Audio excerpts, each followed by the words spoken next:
Hello everyone, I am Dr. Eric Morrison. This is 7 Under 3, and I'll be covering trading education, more specifically Forex swing trading, using the TC2000 platform.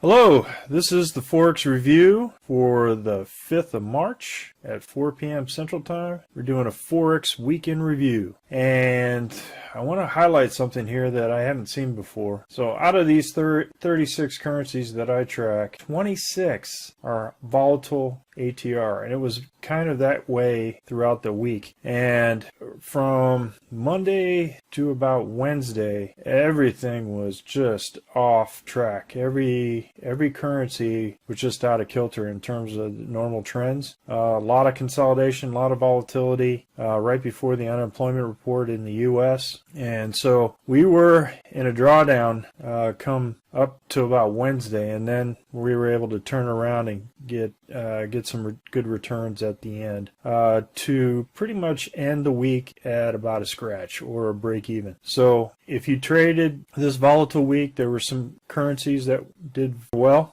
and then of course starting off for the week we were definitely in the red, but ended at about break even. So starting off the Aussie dollar, Canadian dollar, I want to go ahead and look at Sunday. We took this. We had Heikin-Ashi below the RL10. Then we had another order with Heikin-Ashi body below the RL10. And I thought with the RL270 here that would continue to go down. Did not. Went back up and was stopped out of both orders. Went in long on this order. Went on long on this order because I thought the RL270 was a good place for support. Nope. Banks were stop hunting the entire time. So whenever you get these long moving averages, the banks tend to stop hunt before they take a currency in a specific direction based on economic news. So right here around Wednesday, Thursday time frame, the unemployment numbers came out for the U.S. and then all the rest of the currency started to trend again. So something to consider. We have economic news and we have major moving averages where stop hunting can take in consideration. And then after economic news, then if it tends to go in the direction that it wants to go here, whatever,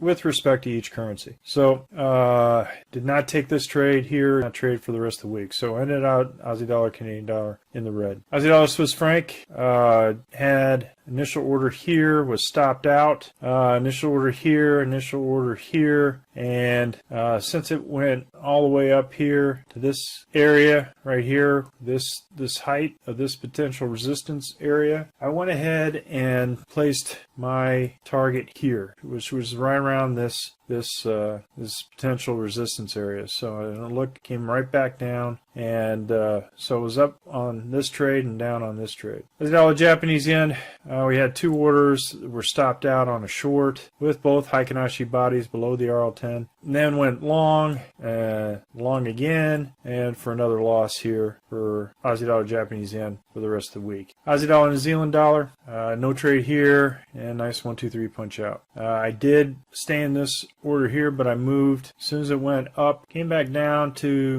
the 200 and went back up, and I moved my stop up here to protect my 1, 2, 3. Aussie dollar, US dollar, initial two orders below the RL10, Heikin-Ashi below the RL10, both bodies below the RL10, came back, stopped me out, went in for two orders on the long side. I did not, looking at this, I did not take it because the RL270 was here for the long side. I kind of want to trade the Aussie dollar, US dollar when it's above the RL270. This is the longest ranging moving average that I have, is 270-day regression line moving average. So I did not take these two longs here, and no further trade for the rest of the week. Canadian dollar, Swiss franc, initial short order here for a quick out, and then a 1, 2, 3 punch out. I didn't stay it in there because the Heikin-Ashi body was below the RL10. Canadian dollar, Japanese yen, came in with a 1, 2 punch out here, and then a 1, 2.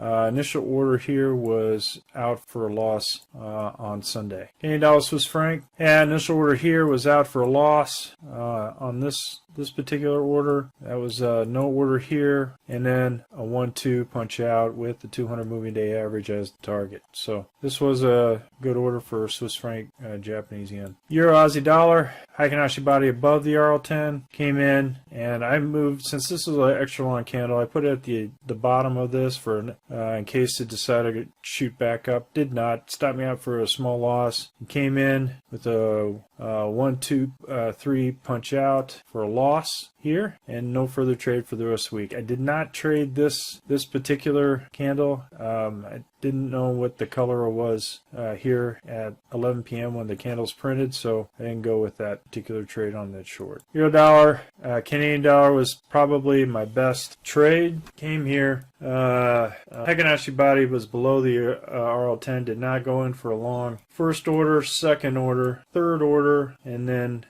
continued for a 1-2-3 punch out here at the Z3 excursion on the Heikin-Ashi. Probably my best trade for the week. Euro Swiss franc, initial order here because the Heikin-Ashi body was below, came back, stopped me out, then 1-2-3 punch out. Euro British pound, came here, had 1-2, and then punched out here on this day. And as you look here, this is a Friday, didn't take this there, but you had this below the RL10. Nice 1-2-3 punch out. Euro Japanese yen, we had one order on Sunday, second order on Monday, stopped out for a loss. No order here on Wednesday, one order here for another loss on Friday. Euro Norwegian krone, no order here. First order, second order for a nice 1-2-3, then a 1-2, and then out here for a nice gain. So for the entire week, Euro Norwegian krone did pretty good job. Made up for some serious losses that were happening with some of the other currencies. Okay, had initial order here, second order, and was out. Another order here for break even, then had a 1-2.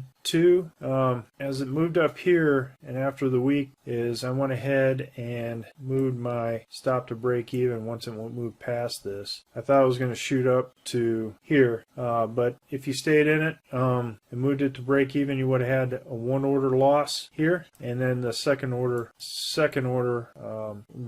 would have been the loss. Euro Swedish krona, no order. We had a first order, second order, and then it was out for a loss on this. No further trade for the rest of the week. Euro US dollar, had an initial order here, another order here because the Heikin-Ashi buy is below the RL10, out for a loss on these orders. As soon as it hit here, was out for a loss. Heikin-Ashi buy above the RL10. I didn't take this particular long because the range on the line was too close to there. Would have hit the spread as soon as I executed that. So I did take this order with a nice gain here at the 200. British pound Aussie dollar.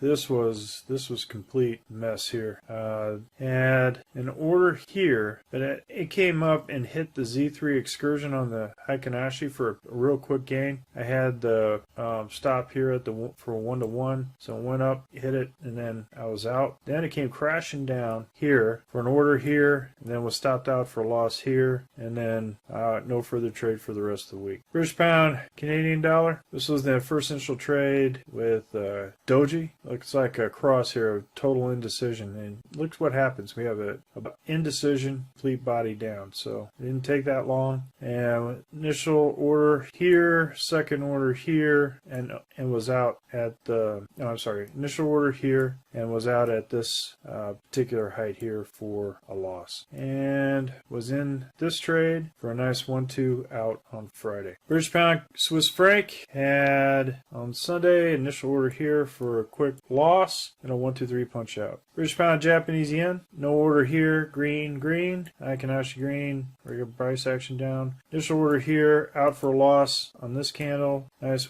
1-2-3 punch out. British pound New Zealand dollar, no trade here, Heikin-Ashi body below the RL10. Initial long here, and then first indicator candle, but I was out for a small loss on this long order, and then a 1-2 2 and then punched out on the 200. British pound US dollar. Initial here was a nice gainer. I saw that the RL270 was there. Moved it down to break even. I thought I was going to touch this. Put in a second order. I thought I was going to touch this. Did not. Came back for break even on this trade. And no further trade for the rest of the week. This was considered a long, but I didn't take it because it was between the RL90 and the RL270, and it looks like there was just some struggle in between those two moving averages. New Zealand Canadian dollar. This was a really good trade.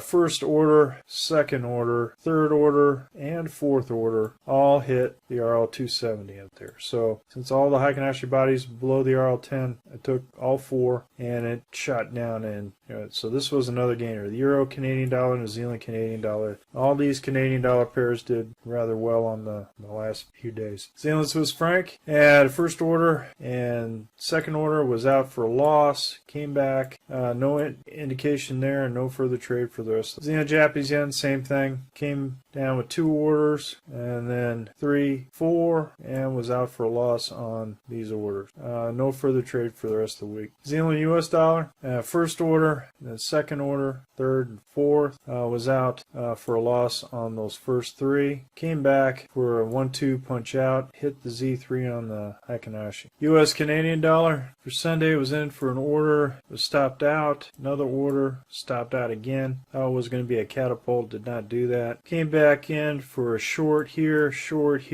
and was out. And I did not trade this particular short because it had higher highs and higher lows. Looked like it was continuing to move up. Did not touch the RL270, so this currency has some strength in it. US Swiss franc, we had a trade here for small loss. No, I'm sorry. Trade here, hit the Z3 excursion. Another trade, hit the Z3 excursion here. So nice trade for those two trades. I did not take this particular trade. The initial price action was way above the Z3 on the Heikin-Ashi, so I didn't risk it. US dollar Japanese yen, first order up, but the price action was below the RL10. I was out. And then I did take this one, went in for a long and then a 1-2 punch out. US dollar Norwegian krone, no trade. Was in first order and then second order and then was punched out for a loss on Norwegian krone. US dollar Swedish krona was in this trade, was stopped out for a loss. Did not take this trade because of the fact that the height of this was within the spread. Took this order and was out for a nice gain on the Z3 on the Heikin-Ashi. US dollar South African rand, no order, first indicator, no order. I didn't take it because of the initial spread was longer than the order. And then a 1-2. South African rand Japanese yen, no order, first order with a loss here for the South African rand and Japanese yen. Looking at silver. Silver came down kind of, and as you can see, this kind of indecision happened with the silver areas, the same that the currencies did, which was interesting because this was initial short, another short here, out for a loss here, no order here, and then it was right down to the low. But all the other currencies seem to react in this kind of consolidation fashion. Same with gold. All right, so what you see here for Sunday, no trade here, first order, out for a loss here, no order. You can see this indecision here happening within the gold and silver. So that indecision translated over to this volatile ATR for all the currencies, pretty much. So at least 26 of them. Well, folks, that's all I have for the Forex Weekend Review. We're currently conducting a Forex Boot Camp and a Forex Intermediate course. If you're interested, link below. And remember, ruthless risk management. Have a great weekend, everyone, and I'll see you on Sunday. Happy trading. Well, if you like this video, go ahead and hit the like button below and the subscribe button. And if you want more information on TC2000, I have an affiliate link below. If you open up a TC2000 account, you will receive a $25 discount using that link. Thank you for your time.